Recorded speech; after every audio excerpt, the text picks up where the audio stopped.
Во Македонски Брод по 18-ти пат се одржа манифестацијата Костенијада или фестивал на костенот.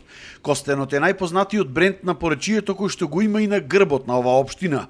Манифестацијата низ годините прерасна во вистинска туристичка атракција, каде што во нејзин состав се одржуваат изложби на рачни ракотворби од костени, а има и богато културно-уметничка програма со играурни друштва од цела Македонија. Фестивал на костенот се одржува во центарот на градот, на нашиот плоштад, и е навистина многу посетена од цела Македонија, од многу гости. И оваа година имаме најавено голем број на гости кои што ќе посетат нашата Костенијада. Костенот представува и значаен земјоделски продукт од кој што доста добро се заработува.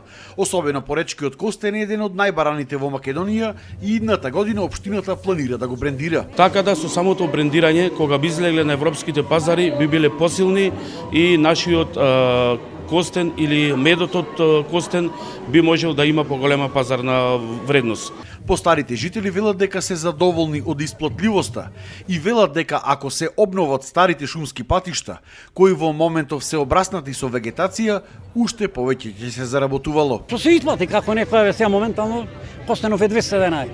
Од 150 до 200 денари, значи а денеска можеш да собереш ако ти е тоа очистена нивата до терена како што треба се, можеш да собереш и до 100 кг костени. Има голем недостаток на костени што ептен се барат, не можеме дури да ги задоволиме муштерите на пазарот.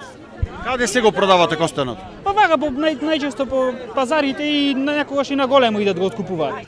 Тука секако е и поречкиот мед, кој што годинава го има во рекордни количини и доста се бара. Нема фабрики, нема загаденост.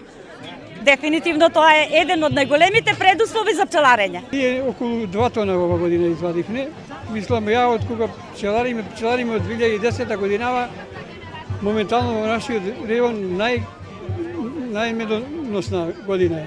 Со добра стратегија, костенот, медот и другите продукти од ова подрачје може да го зголемат приходот на земјоделците од овој крај и тоа многукратно повеќе за разлика од сега. За Сител, Дарко Штарговски.